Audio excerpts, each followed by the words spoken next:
Olá, amigos! Sejam todos bem-vindos a mais um episódio da série Ceia Tem um Tanto para Lhe Falar. Esse episódio é um projeto que faz parte da Jornada da Gratidão, uma proposta do Ceia para valorizar a história da nossa casa e daqueles que fazem parte dela. A cada encontro, recebemos um convidado especial que compartilha sua vivência, mostrando como Ceia transformou sua vida e a vida da sua família. Hoje, com muita alegria, vamos conversar com Rogério Cardoso, que tem uma trajetória marcante dentro da casa. Vamos conhecer juntos um pouco dessa caminhada. Rogério, seja muito bem-vindo. Muito obrigado, eu que agradeço a oportunidade. Que bom que você está aqui. Então vamos começar. Pois não. Conta pra gente como era a sua vivência religiosa antes de conhecer o Ceia e em que momento surgiu a aproximação da sua família com a Casa Espírita. Bom, eu, como boa parte dos que aqui aportaram, tive uma formação inicialmente católica. Minha mãe era catequista. E durante um tempo eu segui naquela religião, e depois chegou um tempo em que aquilo já não me atendia. Mas eu me afastei dessa religião, mas não me afastei de Deus, momento nenhum. Muito bem, o tempo passou, eu me casei, um pouco tempo depois tivemos a nossa primeira filha, em 91, e com um ano dela, 92, nós descobrimos que ela tinha um problema renal bastante incomum, mas muito, muito incomum mesmo. E aquilo começou a causar assim, um rebuliço na nossa vida, porque a gente, tentando buscar a causa, né, daquele problema, e a gente não identificava, enfim. Uma colega de trabalho da minha esposa sugeriu, ela era frequentadora e trabalhadora dessa casa, sugeriu que a gente viesse aqui. E aí nós viemos, nesse ano de 92, nós viemos aqui e fomos muito bem acolhidos por seu Humberto. Ele mesmo nos recebeu e nos atendeu. Ela fez um tratamento aqui e depois a gente seguiu. Naquele momento eu ainda não me tornei espírita. Segui com as nossas dificuldades, veio a nossa segunda filha e depois o nosso primeiro filho, mas ainda assim eu tive aquele primeiro contato com você, gostei muito, mas ficou naquilo. Como é que foi nesse período e de que forma o Ceia esteve presente na vida de vocês? Porque você chegando aqui sendo recepcionado por seu Humberto, né, que é uma honra, mas quando você começou a estar aqui no centro por causa dessa questão, como foi esse movimento? Então, a minha chegada à casa, na verdade, foi motivada um pouco antes. Foi um processo. Essa filha, depois já de passado um tempo dessa experiência com Ceia, isso já era na virada, já no ano de 2000, ela teve um problema muito sério e quase desencarnou, por conta desse problema mesmo. Ela teve um distúrbio metabólico muito sério, muito grave. E graças a Deus, depois de 15 dias de internação, ela conseguiu se restabelecer, se recuperou, e aí respiramos. Mas 2 meses depois, a gente viveu uma experiência que essa sim, foi, digamos assim, a partida da minha trajetória na doutrina espírita. Tinha um irmão temporão e ele sofreu um acidente de carro e veio a desencarnar nesse acidente. Aquilo foi muito difícil para mim processar, entender, compreender o propósito daquilo, porque além dele, outros 4 jovens estavam no automóvel. E aí, eu, na busca de uma explicação para isso, porque eu precisava entender, e isso vai fazer sentido mais para frente, eu precisava entender a lógica da coisa. Fui buscar a explicação naquilo que eu já vinha flertando com, que era a doutrina espírita. Comecei a ler o Livro dos Espíritos, aquilo fazia muito sentido para mim, eu falei, vou estudar isso seriamente. E aí fui sozinho para uma casa e comecei somente a estudar, eu não fazia outra coisa, eu ia lá um dia só estudar.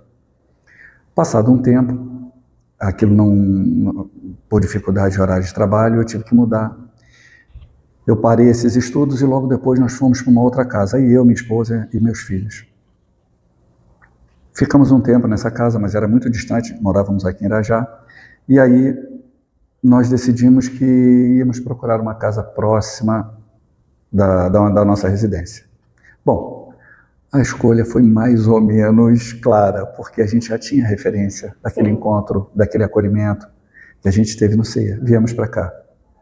Isso era o ano de 2013 e já estava assim, na segunda metade do ano, então a gente queria estudar.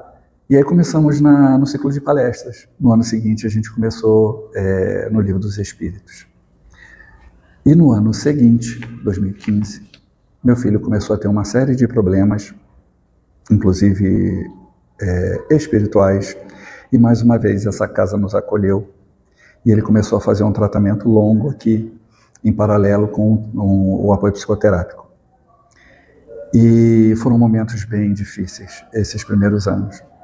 A gente continuava estudando, frequentando, fazendo o tratamento com ele, até que um dia, uma diretora desta casa nos perguntou assim: será que não está na hora de vocês trabalharem aqui? Vocês já frequentam há um bom tempo, estudam, né? E aquilo ficou na mente. Começamos a fazer os cursos, né? O curso do DAPSE, o curso de evangelização infantil, de passe, de doutrinação, enfim. E aí eu comecei logo a seguir, minha esposa não, porque ainda estávamos muito envolvidos com o tratamento do meu filho, ela achou que não era o momento, e aí eu comecei a trabalhar no passe. Ela um pouco depois foi trabalhar na cozinha, era uma área que ela gostava e se identificava muito, foi trabalhar lá com a Lenira. E um pouco tempo depois, fizemos o curso de doutrinador, e aí eu gostei muito daquele curso. Surgiu uma oportunidade, eu me candidatei e aí fui trabalhar. O dirigente era o Roberto, lá na Sala Alegria. E assim ficamos até quando, por volta ali de 2019, aí meus filhos começaram já adultos, aquela coisa, vai cada um para um canto e tal. Meu filho ainda expirava cuidados nesse tratamento. Meu pai começou a adoecer, e aí desencarnou. No ano seguinte, minha esposa tinha acabado de se aposentar em janeiro, eu me aposentaria em dezembro, e meu plano era trabalhar aqui. Muito bem. Veio a pandemia, e aí foi um momento assim que muitos de nós tivemos que devolver os corações queridos. Eu devolvi alguns, a minha esposa, meu sogro. E aquele ano de 2020 foi muito difícil, bastante difícil. Em 2021, veio uma oportunidade, eu estava precisando muito trabalhar. E eu já tinha me aposentado.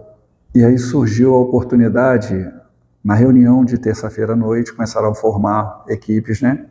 E eu me candidatei.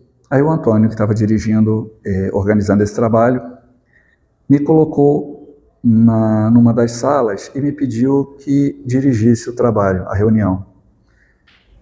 O Roberto, que foi meu dirigente na Sala Alegria, foi quem me acolheu nesse momento e me orientou, me ajudou muito, até que eu conseguisse, então, a partir de um determinado tempo, conduzir as reuniões. E desde então eu venho fazendo esse trabalho. Mas passou, veio 2022, em 2023, por inspiração da espiritualidade que dirige essa casa, Juarez fez a sugestão da reunião de quinta-feira, à luz da oração, uma reunião diferente, mas muito bonita, porque é voltada para a prece, para encarnados e desencarnados.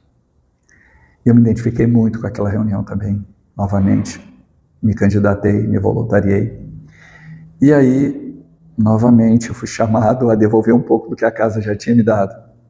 E com isso, o Antônio me pediu para dirigir a equipe de acolhimento dessa reunião e a equipe de passe, porque essa reunião é uma reunião, como eu disse, não tem aquela palestra, aquele expositor que tradicionalmente as outras reuniões têm, mas é uma reunião voltada assim, para uma leitura de página, uma prece, uma música, e vai nesse ciclo até o finalzinho, quando tem o passe magnético.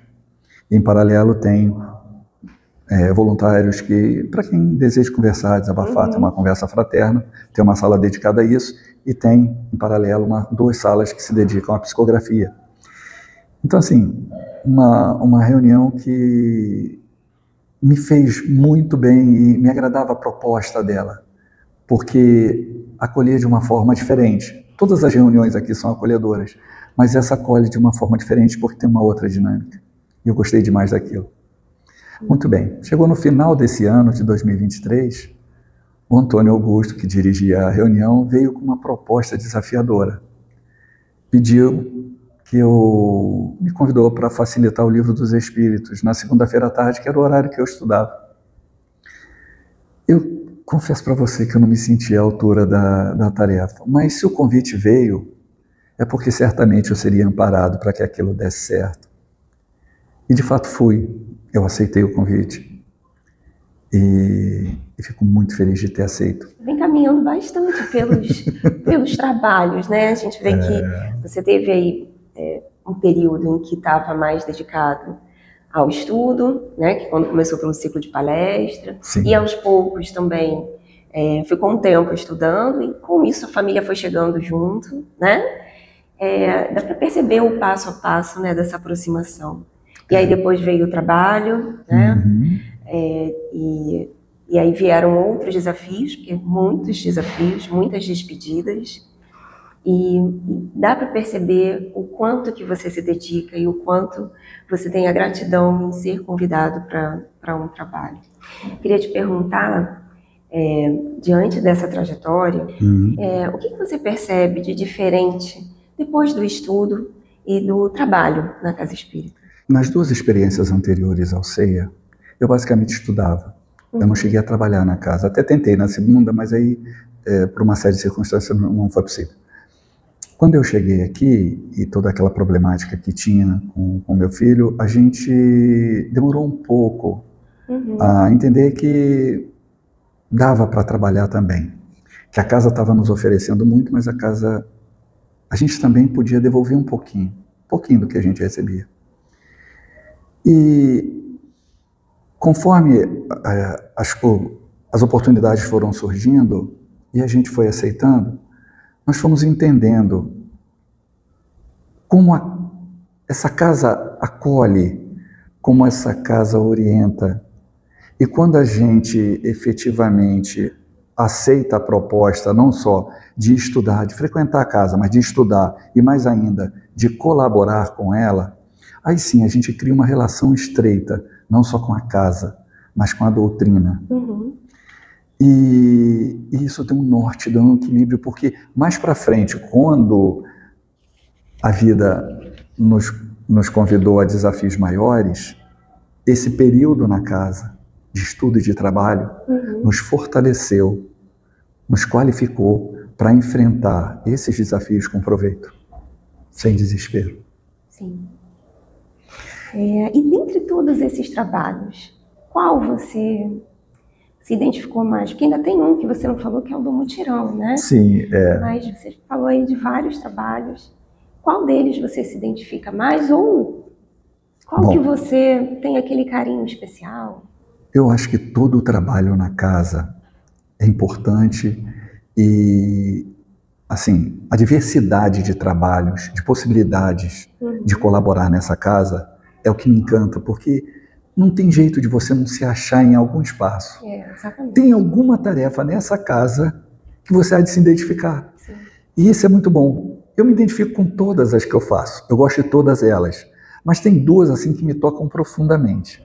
Uma é o trabalho que você comentou, que eu não citei, que é do mutirão, que a casa faz um trabalho de distribuição de quentinhas para pessoas em situação de rua, no terceiro sábado de cada mês.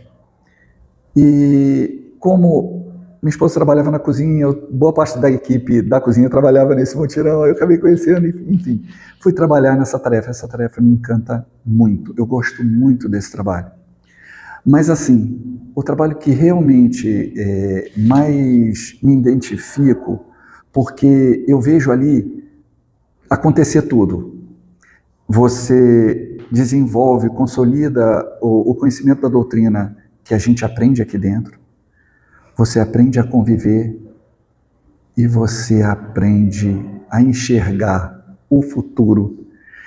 É o trabalho de dialogador, de receber os nossos irmãos desencarnados nas reuniões mediúnicas. Esse trabalho realmente Me encanta muito. Realmente me encanta muito. Algumas pessoas têm medo dele recentemente, né? Semana passada fizemos um curso e conversando com algumas pessoas no final do curso, todas gostaram muito e realmente o curso foi muito bom, mas alguns diziam assim, não, eu tenho medo de trabalhar. Não tem por que ter medo. Você está num ambiente muito bem harmonizado, muito bem preparado para a tarefa, com uma equipe espiritual completamente capaz de dirigir esse trabalho de uma forma dentro da proposta de Jesus do amar e servir. Exatamente. Não tem por que ter receio. E é um trabalho lindíssimo, né? Sim. E a gente vê o ódio sendo transformado em amor, né? Sim. Às vezes, aí o rancor, a mágoa de séculos, né? Ou às vezes alguém que num ato de desespero atentou contra a própria existência e aí naquele desequilíbrio às vezes é trazido para cá.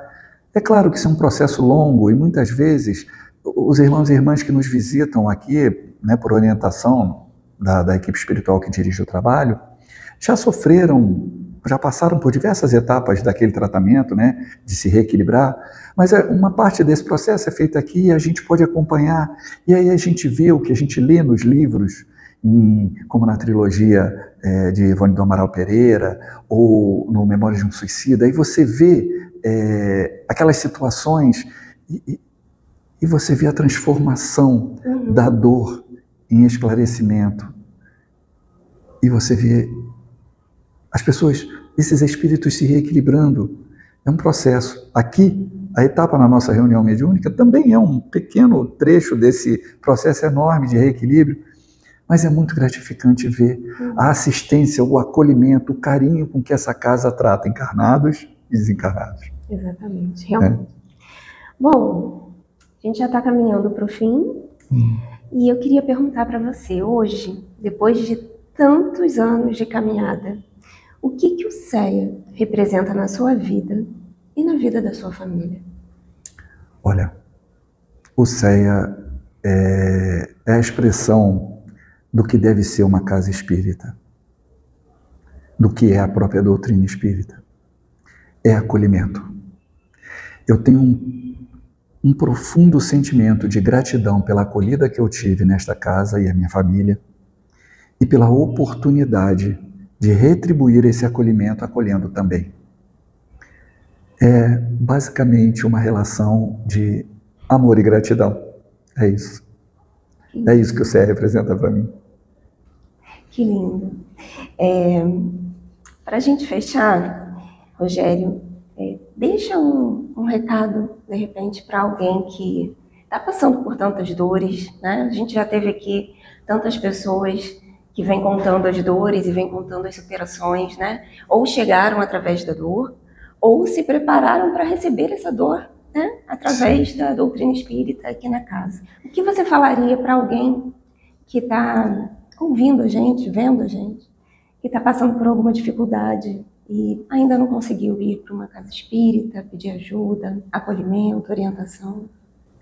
A maioria de nós chega aqui, nessa casa, na maioria das casas espíritas, pela dor. Poucos de nós vêm por amor. Ainda que existam os que venham nessa condição, mas a maioria de nós vem pela dor. A dor, ela ensina.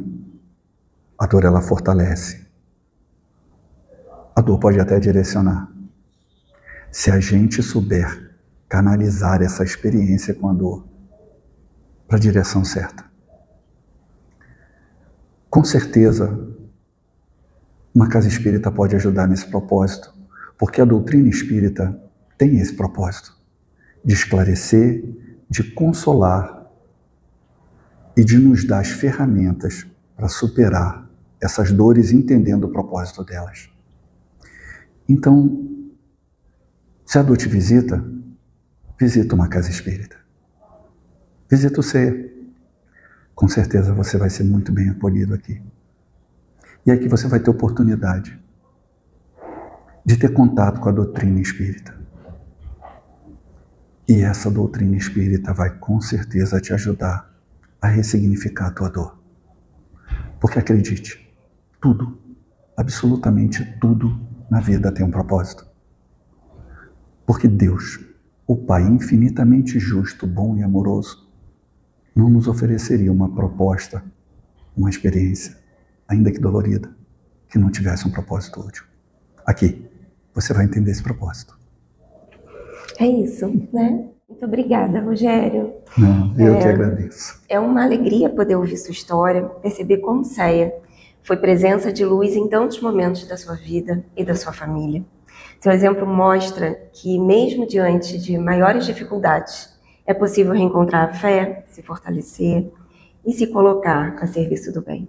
Muito obrigada por dividir com a gente, tá bom? O prazer foi meu. Eu que agradeço. E a você que nos acompanhou até aqui, muito obrigada pela presença e pelo carinho. Se ainda não assistiu aos episódios anteriores da nossa série, vale a pena conferir. Não se esqueça de acompanhar o Céia nas redes sociais e ficar ligado para o próximo episódio da Jornada da Gratidão. Um grande abraço e até lá!